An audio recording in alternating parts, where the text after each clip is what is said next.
अस्सलामुअलैकुम दोस्तों, क्या हाल चाल है आप सबके। अगर आपने अभी तक हमारा चैनल सब्सक्राइब नहीं किया तो काइंडली सब्सक्राइब करके शेयर कर दें। तो दोस्तों चलते हैं अपने नेक्स्ट टॉपिक की तरफ, गाजेस लॉ।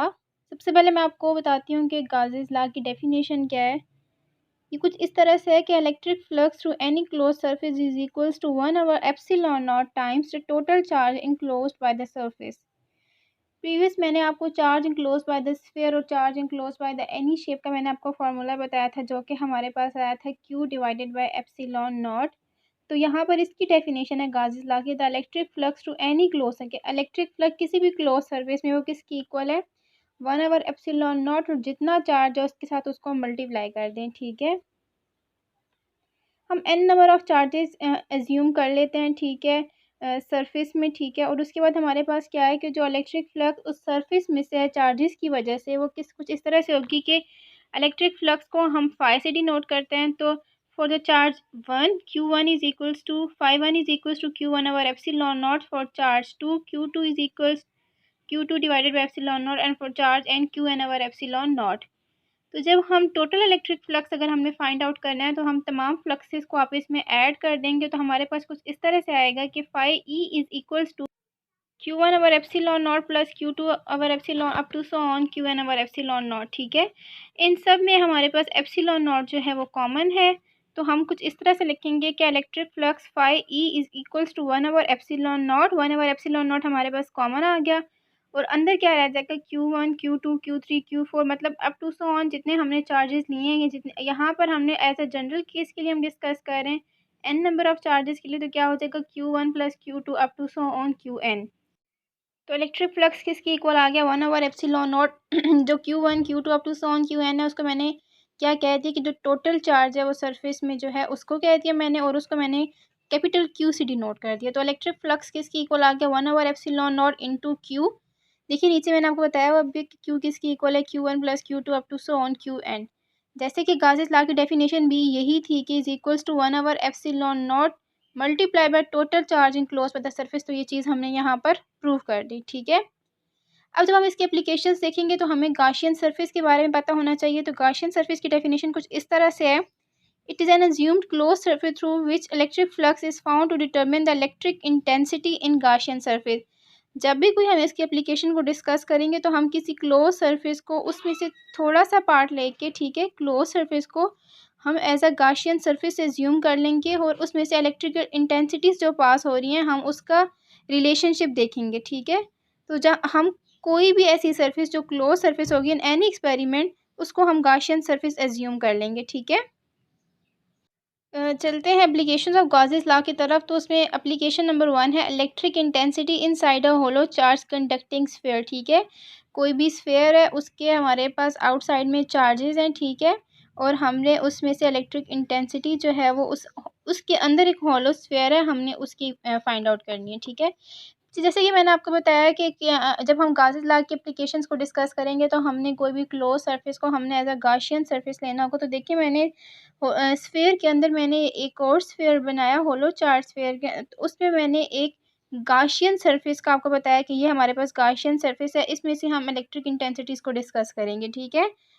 सबसे पहले तो देखिए मैंने आपको वही बता दिया कि हमारे पास हमने कोई भी हमने यूनिफॉर्म डिस्ट्रीब्यूशन ऑफ चार्जेस लिए। देखिए आउटसाइड है मेरे पास पॉजिटिव चार्जेस हैं तो मैंने उनको यूनिफॉर्म ले लिया। ठीक है, और हमारे पास जो उस रेडियस का जो उस स्फीयर का जो रेडियस है वो कैपिटल आर है, और हमें electric intensity inside the sphere find out करनी है। ठीक है, अब हमारे पास कुछ इस तरह है कि हमारे पास जो गाशियन सरफेस है उसका तो रेडियस कम है, लेकिन जो हमारे पास जो स्फीयर है उसका रेडियस ज़्यादा है। इसका मतलब है जो इनसाइड है उसका रेडियस लेस देन है कैपिटल आर, उसको मैंने आर प्राइम के साथ डिनोट किया हुआ है। ठीक है, तो according to the Gauss law, पीछे मैंने आपको गाउस लॉ का फार्मूला बताया था जो कि था phi E is equals to 1 over epsilon not into capital Q. Phi E is electric flux, 1 over epsilon not as it is.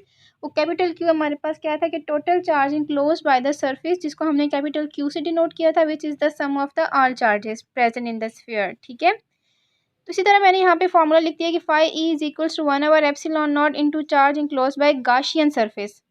अब यहाँ पे हम सरफेस की जगह गाशियन सरफेस को डिस्कस कर रहे हैं, उसके अंदर इलेक्ट्रिक इंटेंसिटीज़ को डिस्कस कर रहे हैं, तो यहाँ हम गाशियन सरफेस लिखेंगे। ठीक है, आप देख रहे हैं कि अंदर हमारे पास कोई चार्ज नहीं, जितने भी चार्जेस हैं वो स्फीयर के आउटसाइड पे हैं। इसका मतलब है कि हमारे पास, हम लिखेंगे कि inside there is no charge, ठीक है। तो हमारे पास जो गाउसियन सरफेस है उसके अंदर कोई भी चार्ज नहीं है, ठीक है। तो हमारे पास गाउस लॉ का फार्मूला क्या है कि phi is equals to one by epsilon not into charge. Charge तो है ही नहीं, तो हम क्यू की जगह ज़ीरो पुट कर देंगे तो ये पूरी इक्वेशन क्या हो जाएगी, हमारे पास इलेक्ट्रिक फ्लक्स ज़ीरो आ जाएगा। लेकिन हमारे पास इलेक्ट्रिक फ्लक्स का एक और फार्मूला भी होता है which is equals to E A dot product of electric intensity and the surface area, ठीक है। अब हमें पता है कि एरिया तो ज़ीरो नहीं है, यहाँ हमें पता है कि एरिया हमारे पास ज़ीरो नहीं है, लेकिन हमारे पास जो इलेक्ट्रिक इंटेंसिटी है ई ज़ीरो है, क्योंकि हमारे पास चार्ज ज़ीरो है, ठीक है। तो इसमें से हम ये कंक्लूड कर सकते हैं कि हमारे पास जो इंटीरियर ऑफ द स्फीयर है वो फील्ड फ्री रीजन है, ठीक है, क्योंकि उसके अंदर कोई चार्ज, जब चार्ज ही नहीं है तो उसकी नंबर ऑफ़ फील्ड लाइंस कहाँ से इमर्ज होंगी, क्योंकि हमारे पास जो फील्ड लाइंस होती हैं वो किसी चार्ज में से इमर्ज होती हैं। जब चार्ज नहीं तो फील्ड लाइंस भी नहीं, ठीक है। तो इसका मतलब ये है कि जब कोई भी ऑपरेटर्स हम अंदर रखेंगे, किसी मेटल बॉक्स के अंदर रखेंगे, तो उसकी कोई फील्ड लाइंस नहीं होंगी, उनका उसका जो इंटीरियर रीजन होगा वो फील्ड फ्री रीजन होगा। ये एप्लीकेशन 1 है गासेस लॉ की। चलते हैं नेक्स्ट की तरफ। गासेस लॉ की सेकेंड एप्लीकेशन है electric intensity near an infinite sheet of charge. मतलब हमने कोई भी शीट ले ली, उसके अंदर हमारे पास इनफाइनाइट नंबर ऑफ चार्जेस हैं, ठीक है। हमने अब देखिए हमारे पास चार्जेस तो आ गए, लेकिन अब हमने कोई गाशियन सरफेस अज्यूम करनी है, ठीक है। तो वो मैंने इन द फॉर्म ऑफ रॉड और इन द फॉर्म ऑफ आप सिलेंडर कह सकते हैं, मैंने एक गाशियन सरफेस अज्यूम कर लिया है। मैंने उसके surfaces area S1 S2 and S3 को डिफ़ाइन कर दिया, ठीक है। मैंने यहाँ पर ये पॉजिटिव चार्जेस इंसुलेटिंग शीट के ऊपर एज्यूम किए हैं। अब यहाँ पर हम सिग्मा जो है वो सरफेस शीट करिए, जिसको हम sigma is equals to charge divided by area, मतलब जितना चार्ज है उसको एरिया से डिवाइड कर दें, ठीक है। अब हमारे पास नॉर्मली ऐसे होता है, जैसे मैंने आपको बताया था कि पॉजिटिव चार्ज में हमारे पास फील्ड लाइन जो हैं वो आउटवर्ड इमर्ज करती हैं, ठीक है। तो हमारे pass away from the sheet जाएंगी, ठीक है। तो हमने इलेक्ट्रिक इंटेंसिटी फाइंड करनी है पॉइंट पी के ऊपर, सही है। तो इसी तरह मैंने आपको बताया कि मैंने गाशियन सरफेस एज्यूम कर दी सिलेंडर की फॉर्म में, रॉड की फॉर्म में, और जिसका क्रॉस सेक्शनल एरिया जो है वो ए है, ठीक है। अब हमारे पास देखिए, मैंने जैसे कि आपको डायग्राम में बताया कि हमारे पास दो फ्लैट सरफेसेस हैं S1 एंड S2, जिनका वेक्टर एरिया ए है और जिनकी इलेक्ट्रिक इंटेंसिटी ई से मैंने डिनोट की हुई है, ठीक है। और एक हमारे पास कर्व सरफेस है S3, जो कि देखिए अपवर्ड मैंने आपको बताई हुई है, और इसका वेक्टर एरिया मैंने आपको डिनोट करवाया हुआ है, ठीक है।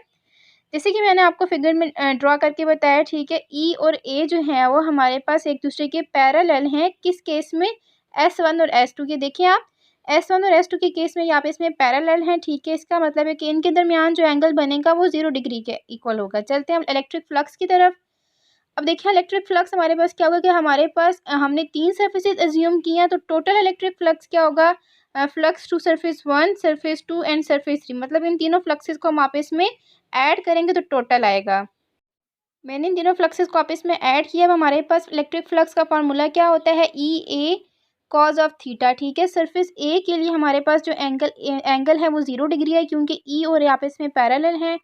सरफेस 2 के लिए भी हमारे पास एंगल 0 है, क्योंकि ई एंड ए पैरेलल हैं। लेकिन सरफेस 3 जो कि हमारे पास कर्व सरफेस है, उसमें हमारे पास ई और ए के दरमियान जो एंगल है वो 90 डिग्री के, क्योंकि वो आपस में परपेंडिकुलर हैं, ठीक है।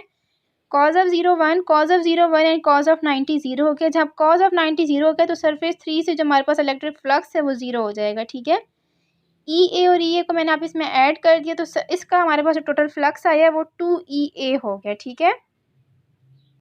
अब अकॉर्डिंग टू गाउस लॉ हमारे पास क्या होता है कि phi E is equals to one by epsilon not into charge enclosed by the cylinder. अब मैंने आपको बताया था कि phi E is equals to one by epsilon, total जो चार्ज होगा वो, लेकिन यहाँ पे हमने सिग्मा को एज्यूम किया था, और सिग्मा हमारे पास किसकी इक्वल होता है, Q/A के। लेकिन हम चार्ज की बात कर रहे हैं, तो हमने Q की वैल्यू फाइंड आउट करनी है, तो Q क्या हो जाएगा, सिग्मा A की इक्वल आ जाएगा, ठीक है। तो according to the Gauss law जो हमारे पास इक्वेशन बनेगी वो कुछ इस तरह से आएगी कि electric flux is equals to one by epsilon not into sigma A. ये सिग्मा ए इसका चार्ज है जो कि सिलेंडर के पास है, हमारे पास जो मैंने गाशियन सरफेस जो मैंने एक इंसुलेटिंग शीट के ऊपर एज्यूम की थी उसका चार्ज है, ठीक है। हमने इलेक्ट्रिक फ्लक्स से 2a कैलकुलेट कर लिया, फिर गाउस लॉ से हमने भी उसका इलेक्ट्रिक फ्लक्स कैलकुलेट कर लिया। अब हमने क्या करना है कि उन दोनों इक्वेशंस को कंपेयर करना है। हमारे पास है 2EA is equals to one by epsilon not into sigma A. ठीक है, दोनों साइड पे ए से कैंसिल हो जाएगा।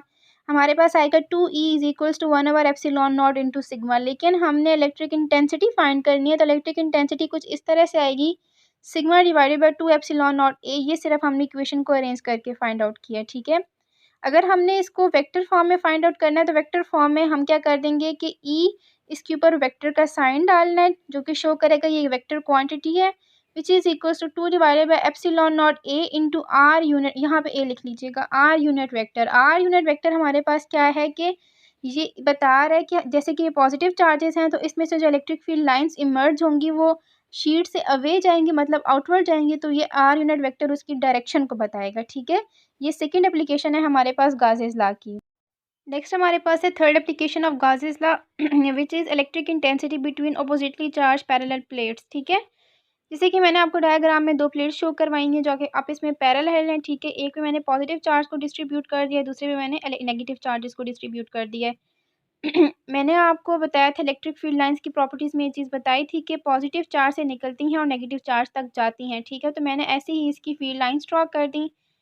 अब मैंने आपको बताया था कि जब हम गाउस लॉ की एप्लीकेशन को डिस्कस करेंगे तो हमें कोई गाउसियन सरफेस फाइंड आउट करनी पड़ेगी। तो मैंने यहाँ पे बॉक्स से आपको बताया कि ये मेरे पास गाउसियन सरफेस है, इसका एरिया इसकी इलेक्ट्रिक इंटेंसिटी डाउनवर्ड डायरेक्शन में पॉजिटिव से नेगेटिव चार्ज की तरफ है। ठीक है, अब चलते हैं इसकी एक्सप्लेनेशन की तरफ। तो हमारे पास क्या है कि हमने दो अपोजिट चार्ज पैरेलल प्लेट्स ले लिए हैं। ठीक है, अब इनकी भी जो सरफेस चार्ज डेंसिटी है, like previously in the second application of Gauss law, surface charge density इसकी भी जो है वो हम सिग्मा से डिनोट कर रहे हैं। ठीक है, सो द स्ट्रेंथ आर, जो हमारे पास इसकी जो स्ट्रेंथ है हमारे पास वो इनर फेस प्लेट पे, क्योंकि मैंने आपको ये बॉक्स इसको डिनोट करके बता दिया। ठीक है, और ये भी मैंने आपको बताया कि हमारे पास जो इलेक्ट्रिक फील्ड लाइंस हैं वो पॉजिटिव से नेगेटिव की तरफ जा रही हैं। ठीक है, और हमें गाउसियन सरफेस के अंदर इलेक्ट्रिक इंटेंसिटी फाइंड आउट करनी है। ठीक है, अब मैंने गाउसियन सरफेस किसकी फॉर्म में, हमने in the form of hollow base मैंने शो कर दिया टॉप प्लेट की और डाउनवर्ड की, लेकिन ये मेरे पास इसका बॉटम आ रहा है। ठीक है, सो हमारे पास जो इस केस में जो इसका फ्लक्स होगा, अब देखिए ये जो बॉक्स है ये ऊपर की तरफ जा रहा है, तो इस केस में इसके अंदर कोई चार्ज नहीं आए। अब नीचे की तरफ भी आप देख सकते हैं कोई चार्ज नहीं आ रहा, तो हमारे पास इस केस में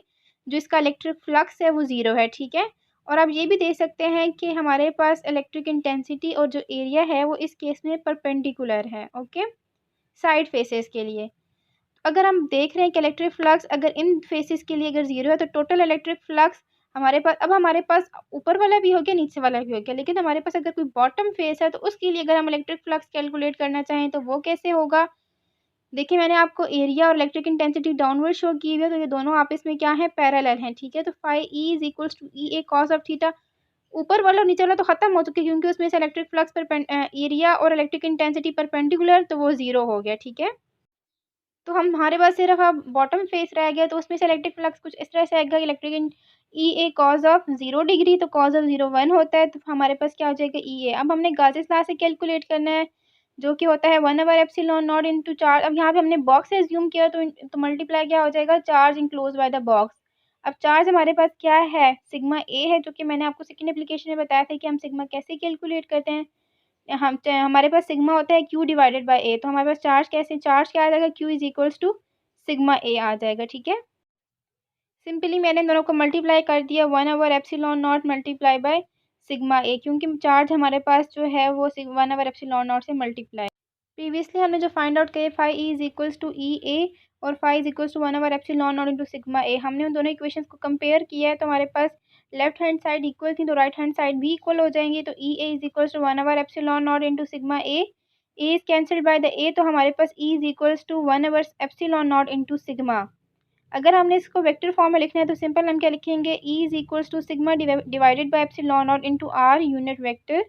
अब मैंने आपको ये भी बताया था कि हमारे पास यूनिट वेक्टर जो है वो पॉजिटिव से नेगेटिव प्लेट की तरफ होता है और यूनिट वेक्टर डायरेक्शन बताता है, तो ये हमें एक्सप्लेन कर दिया इसने।